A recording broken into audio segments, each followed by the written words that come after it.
That really feels good on a warm day. It's good to be with you. I've taught a lot out of Luke chapter 10. I mentioned some of my favorite passages, and I loved all the instructions that Jesus gave the 70 as he sent them out, and every one of those has meaning and applications for our day.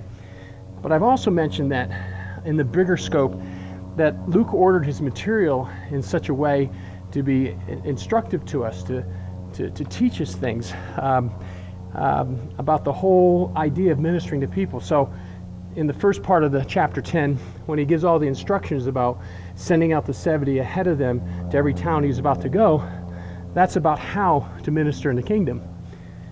The next story in there is the Good Samaritan, which really teaches us about who do we minister in the kingdom. The next story in chapter 10 is the story of Mary and Martha, which tells about the importance and priority of intimacy, and that intimacy comes first, and putting our time with God and connecting with Him is more important than just going out and minister like Martha and being busy in the kitchen. Mary's done the better thing. Not that what Martha's done is unimportant, but again, in the context of Luke 10, it's so instructive to see the pattern of how to minister, who to minister to, and then the priority in ministry is God first and connecting with Him, because everything in ministry flows out of intimacy. But you know, the chapter separations were not put in by the authors. They were put in later just to help us find verses and so forth. And so that move into chapter 11 of Luke is very instructive. It ties in as well, because Luke 11:1, disciples turn to Jesus and say to Him, you know, Lord, teach us to pray. And He gives on His instructions about a prayer, and that they'd recognize how important prayer is in the whole ministry. They'd seen that in example by Jesus. But Luke orders it in such an amazing way that he teaches another principle about ministry, about ministering to people.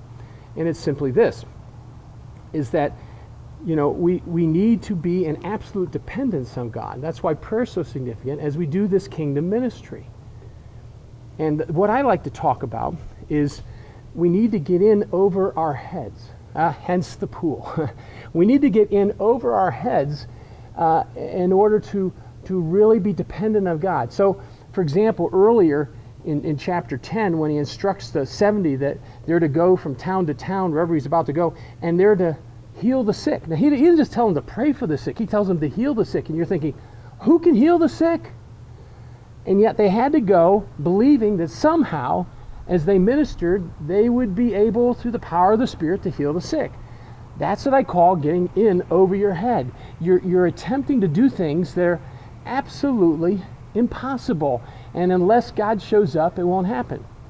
Now, I chose the swimming pool for an interesting reason. I have a story about how I learned how to swim. It's not really flattering to my brother too much, because I was probably, I can't remember, maybe 6, 7, 8, 9 years old. I can't remember exactly how old I was, and didn't know how to swim, or not very well. And we were at a lake, and on this raft, about 10, 12 feet of water beneath us. And my brother thought it was about time I learned how to swim. And his method for teaching me how to swim, it was he just pushed me off the raft and hoped for the best. And I can remember being petrified and paddling away like crazy in a panic and making it to the shore and turning around. And fortunately, I was probably too young and too naive and to start cursing at him, but I certainly would have felt it in my heart for what he had done. But that's how I learned to swim. I got pushed in over my head, and I would have drowned unless I swam. It was one or the other. Well, God's not that rude that He'll push us overboard. But He does love to get us in over our heads. He loves to get us to a place where unless He shows up, unless He does the work, it's just not going to happen. And we're in over our heads. And it's at that point we really learn how to pray. Prayer is that expression of complete dependence on God.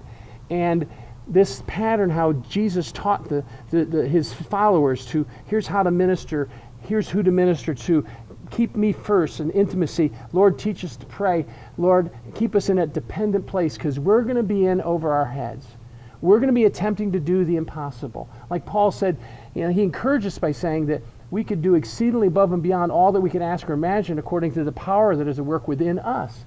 Well, that's like no limit, no barriers to what can happen, but it's It puts us in places where we're doing the things that we're not capable of doing ourselves, and we can't orchestrate what needs to happen. And so we have to pray. We have to be utterly dependent on him. And we need to put ourselves in those places. One of my favorite quotes of all time came from Charles Stanley, that Southern Baptist minister out of Atlanta. And I remember him saying years ago, and I wrote it down and memorized it and never forgot it. He said, what are you doing, or what are you attempting to do, that unless God does it, it can't be done? You see, some of us don't have this great need to pray. I mean, we pray to stay connected to the Lord, which is important and significant, but we're not praying those desperate prayers, oh God, you have to show up, because we're not attempting anything that we couldn't do in our own strength. But to be a kingdom minister is to get in over our heads, to get into that place where if God doesn't show up, if he doesn't do this thing when I'm praying for someone, or I'm sharing someone, or I'm asking him for something miraculous that only God can do, we're going to learn how to pray. We're going to learn how to walk in utter dependence. And when we're in that place of dependence, when we're in that place where it has to be God and we're totally trusting him, an amazing thing takes place. He shows up.